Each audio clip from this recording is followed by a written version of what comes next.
Hello, welcome back to the one and only Dojo of Gain. And we got Charlaman the Frog having a little dispute with Post Malone. Now the video is titled Post Malone Humbles Jealous Radio Host. Let's see exactly what happened, what the discussion was all about. Now, if anybody's seen things from Charlaman, they know that he's a bit of a douche. Sorry, but it's the truth. I don't know who is a Charlaman fan. He must have some fans because somehow he's in a big position. He's very famous. He interviews a lot of famous people. But I've never gotten a good vibe from the guy. Shit. I'm the one calling the shots. I don't get stuck in the box. Feel like I've been through a lot. Charlamagne could clearly sense it. Cause you don't realize you about to be a star. No, I think I know that it's coming. Charlamagne therefore spent almost an hour trying to corner and embarrass his guest. What are you doing for the Black Lives Matter movement? I don't know. Although the whole situation completely backfired to Post Malone's benefit. It was August of 2015. Post Malone was yet to get his first tattoo and had just 6 months prior released his major breakout song White Iverson. He'd done his first radio interview exactly 4 months beforehand, which went extremely well. I put out White Iverson like 2 months ago. We just hit 2 million views like a couple days ago, which is crazy. And to keep this momentum going, he'd agreed to appear on The Breakfast Club. The show's well known for being the most listened to hip-hop and R&B morning show in America, and features 3 hosts, one of which being Charlamagne the God, who to be fair is usually an excellent presenter. The Breakfast Club has hosted almost every rapper from Kanye West to Jay-Z, making it a massive opportunity for any up-and-coming artist, which in this case was Post Malone. We are the Breakfast Club. Special guest in the building. State your name, soldier. Post Malone. Post Malone. The interview began extremely positively, with Post and Charlamagne bonding over their support for the same football team. He is from Dallas, and he's a Dallas Cowboys fan. My guy. Yeah. And I Die tried hard, my baby. hardest. Die hard, baby. However, when Post revealed his dad also worked for the Cowboys, Charlamagne's rudeness began to show. His dad actually used to work for the organization. What was he, water boy? He does. He still works for the What did he do? organization. He's like head of concessions. See? I said water boy. That's like kind of. No, he in y'all the playing for, office. man? He's in the Head of office. concession. He's in the office. Laughing at his dad's respectable job is mad disrespectful. The shit that pissed me off more than anything was when they were basically laughing at Post's dad's concession job. Like, sorry his dad works a respectful job and ain't no drug dealer, would have walked out right then and there. Dear Charlamagne, head of concession for a professional sports teams is a high-level job. They aren't watching over a high school cafeteria. Post Malone responded to Charlamagne's rudeness by kindly inviting him to a Cowboys game. You know, we get free tickets. We get free chicken strips. hot dogs. It's good. So he gets free tickets. Yeah. That's important. Good seats. Yeah, sweets. Sweets. Come on, let's go. To which Charlamagne responded by insulting Post Malone's look. FYI, I think all white people with cornrows look stupid, but that has nothing to do with it. No, that's Nothing cool. to do with you. I just think in general. With this then resulting in an awkward confrontation about the color of Posty's skin. Are you afraid as a white rapper that you may be considered a culture vulture? I don't think so. I'm not scared. I'm not scared because I'm not trying to be anybody that I'm not. I'm just trying to, I like what I like, and I don't think I'm biting off of a certain culture or copying a certain culture or trying to be part of a certain culture because I like what I like. Charlamagne then tried to trick Post into saying the N-word. Say my don't dance. Hey. Hey. Just pull his head. Go ahead. And do the rock away. No, say what I just said. I Don't can't. dance. Y'all trying to get me in trouble. Before hitting him with another loaded question designed to damage. Okay, so let's just give a little summary of what's going on right now. Oh.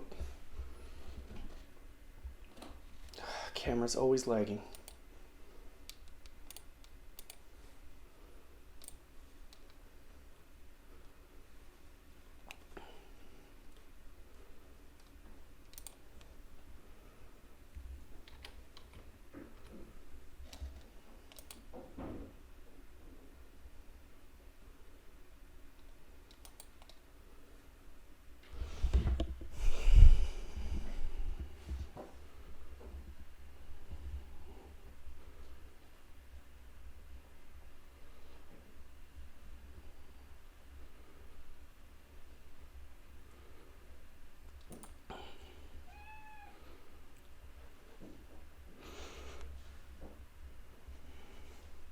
Okay, so first off, Charlamagne coming at Post Malone's dad's job, not knowing that it's actually a high-level job, not knowing that it requires a lot of responsibility, and basically comparing it to like working for a cafeteria or something like that. Doesn't surprise me because Charlamagne's really stupid, and I'm not really able to understand how he continues to be stupid after interviewing so many people. If you see, it's pretty normal to gain knowledge with every interview, to be able to expand your mind from the people you talk to. You can see the way that Joe Rogan has evolved over the years, accumulating knowledge from every podcast that he does. It seems that Charlamagne accumulates no knowledge, probably because his ego's so big that he thinks he has all the knowledge and basically blocks everybody else's opinion out besides his own, keeping him in a state of stupidity.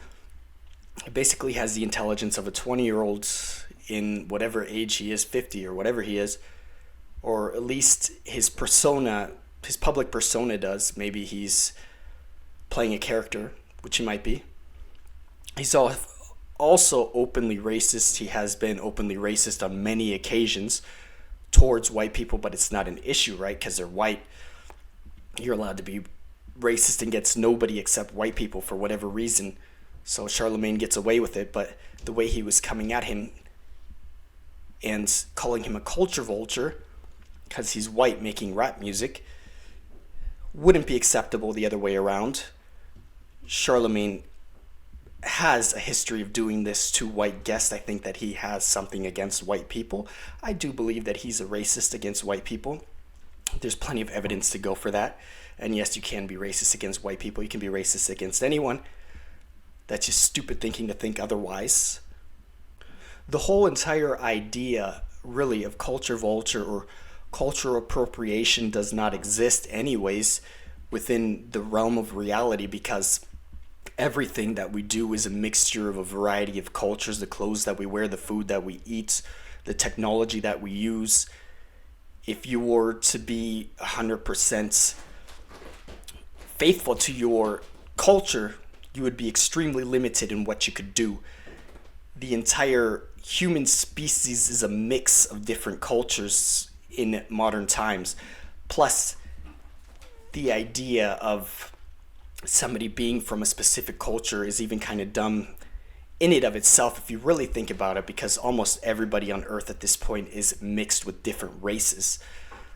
There's not very many people who are pure raced. So even the white people in America, if they've been here for a few hundred years, they most likely have a little bit of something that isn't white, maybe some Native American or Asian or 15% black. Or once you get past a certain points of a race, you don't really see it in your facial features or your skin color much. So unless they're taking DNA tests, you don't really know what your racial background is. A lot of people are mixed with a lot of things that they're unaware of. It's just dumb. Like, the whole idea of culture appropriation is actually racist to begin with. You're trying to hold your things to yourself and thinking that it's only for you. It's childish and stupid. And what else? What he's was trying to get Post Malone to say "my nigga" so he can get in trouble. It's just dumb. Doesn't make any sense. Post Malone's image. What are you doing for the Black Lives Matter movement? What? I don't know. Is that a serious question? Yes. Okay, I'm sorry. Anything? I guess what I can do to help Black Lives Matter is I to keep making music. You know what I mean? I don't know. Got you. I don't know. I would have just said nothing. What are you doing for the Black Lives Matter movement? That's the type of question you know that no matter how you answer this dude trying to hate you, however, the worst of the interview was still yet to come. Post Malone had brought his girlfriend Ashlyn onto the show, prompting Charlamagne to try and baselessly convince her that Post was going to leave her. You got a girlfriend, don't you? Yeah, she's right there. What? Ashlyn right here. Yeah, she's right Oh, hey, Ashley. You know he's gonna end up leaving you, right? The more don't famous say you that. get. That's not true. You know, you know, the more successful you get, you're gonna, you know. Charlamagne then doubled down on this when his girlfriend got on the microphone. You know he's gonna sleep with other women, though. You do know that. He's gonna sleep with other women. No, I'm not. It's gonna happen. But Ashley. Charlamagne said not only is he going to get urban punani, it's going to be folk, country, Yes. pop, Yes. urban AC. Yes. A man is only as faithful as his EDM. options. You know that, right? You know that? What? A man is only as faithful as his options. I applaud you for trying to do the right thing, Oh, I keep doing but it's it. not gonna finish that way. Although this had actually become Post Malone's Damn. Post Malone hitting below the belt, my bad.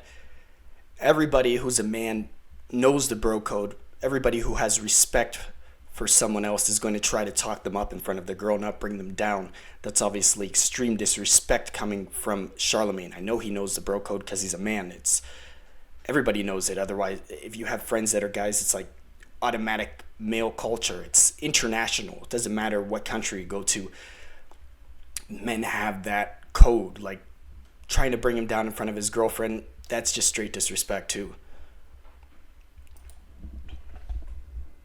First real chance to show his overwhelming kindness. Listen.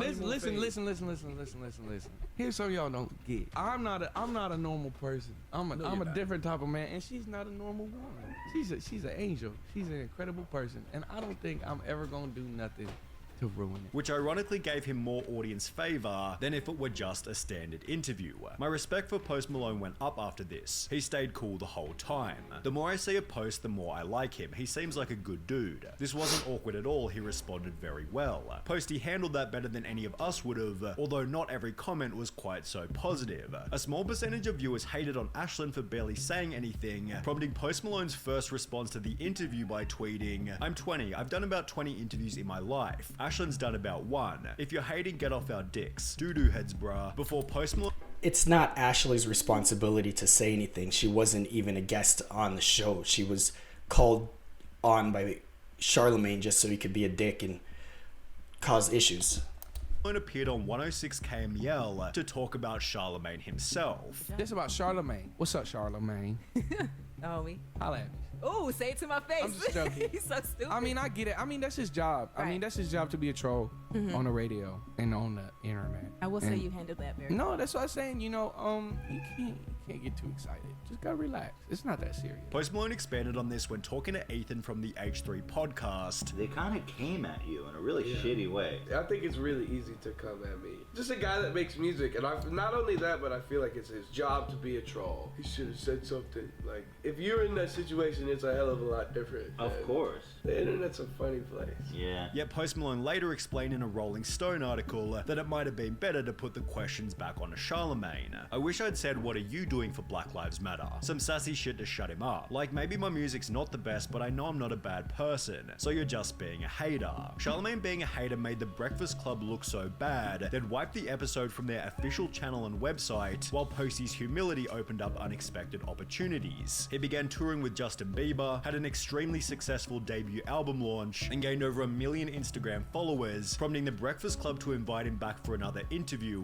which Post Malone unbelievably accepted. The top comment read, "I'm not sure why Post Malone would ever return to this radio show, however, he was set to win no matter what. Either The Breakfast Club treats him disrespectfully, Post Malone keeps his cool and sees growth just like the last interview, or The Breakfast Club treats him respectfully, Post Malone again easily keeps his cool and sees growth, with situation 2 seeming more likely, given the second interview began by acknowledging how poorly the previous one went." Oh, he's back, and he has a Bud Light with him today. Yeah, hell yeah. Post Malone. Post Malone is back. I wasn't here, and it got rough. It No, did, that's though. it get rough. People always tweet me like, "Yo, you were so hard on Post Malone." How?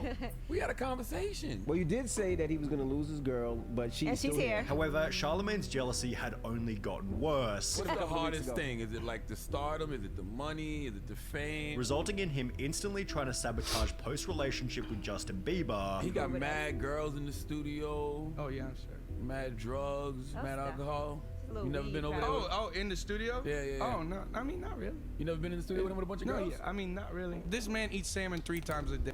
Okay, so just more of the same BS from Charlamagne. Now you gotta really respect Post Malone's point of view on this, his ability to keep his cool. I actually was not a Post Malone fan. Sort of judged him prematurely when I saw White Iverson for the first time. I didn't really listen to the song. I was like, nah, that looks lame. I actually didn't really know much about him until after listening to his interview with Joe Rogan, and I realized he actually was a really cool guy, and then ended up listening to some of his music, and some of his music is actually pretty good. But that is an interesting point of view that he took, that's Charlamagne's job. Maybe Charlamagne's not actually a douche in real life. Like I said, he might be playing a character. Maybe he's just a heel character, and that's his job, to be a douche. And the fact that people don't like him means that he's doing his job properly, sort of like a villain in a movie or a heel in a wrestling match. So if that is his job, then he is talented at being a douche. Could give him that much. But I'm going to wrap up the video. Thanks for watching. If you stayed till the end, please comment, like, subscribe. Peace.